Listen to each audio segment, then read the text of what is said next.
Hi అండి. నేను మీ Sochra. Welcome to my channel Sochra's kitchen. మన ఇళ్లలో చాలాసార్లు అన్నం మిగిలిపోతూ ఉంటుంది కదండి.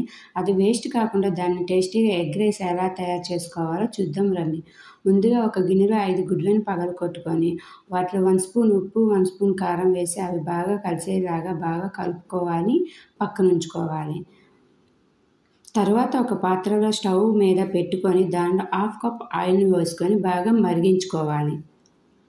ఆయిల్ బాగా మరిగిన తర్వాత సన్నగా తరుముకున్న చిన్న ఉల్లిపాయల ముక్కలను సన్నగా కట్ చేసి వేసుకోవాలి. ఇది పూర్తిగా ఆప్షనల్ మాత్రమే.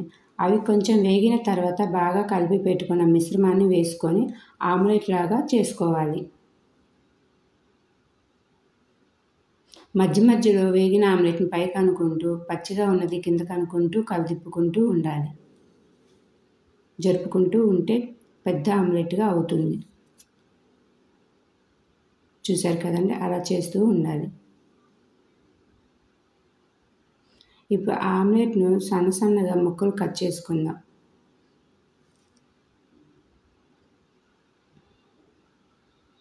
మీడియం సైజులో ముక్కలు కట్ చేసుకోవాలండి.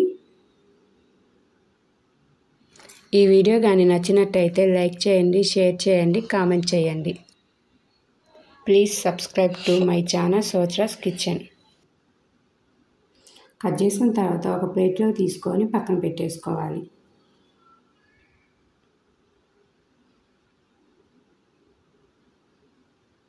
చూశారు కదండి, సన్న ముక్కలు. తర్వాత అదే పాత్రలో 4 టేబుల్ స్పూన్ ఆయిల్ వేసుకుందాం.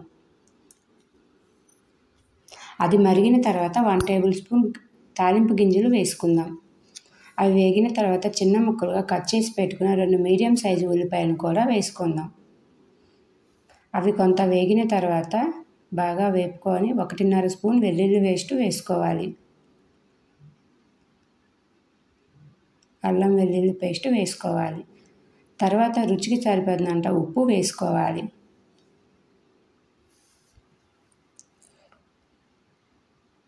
తర్వాత చిటికెడు పసుపు కూడా వేసుకుందాం.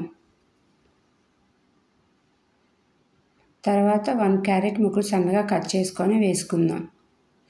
దానితో పాటు 4 నిలువుగా చీల్చుకున్న పచ్చిమిర్చిని కూడా వేసి బాగా మగ్గేంత వరకు వేయించుకోవాలి. అవి వేగాక మీడియం సైజు 3 పెద్ద టమాటాలను సన్నగా ముక్కలు కట్ చేసి వేసుకోవాలి.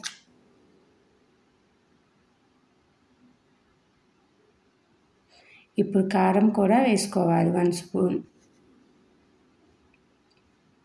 ఇప్పుడు మూత పెట్టేసుకుందాం.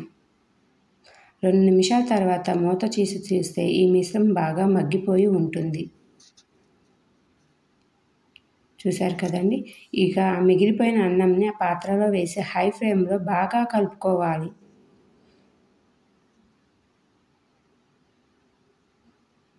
మధ్యలో టేస్ట్ కూడా చూసుకోవాలండి.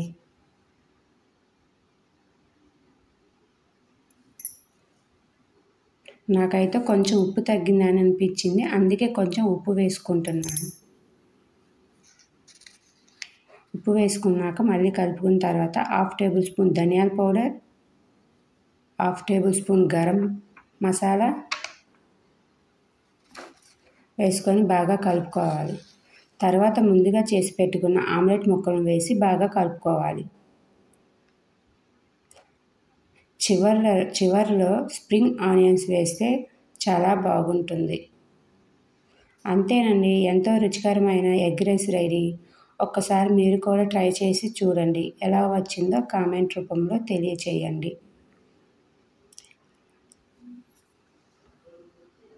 Thanks for watching.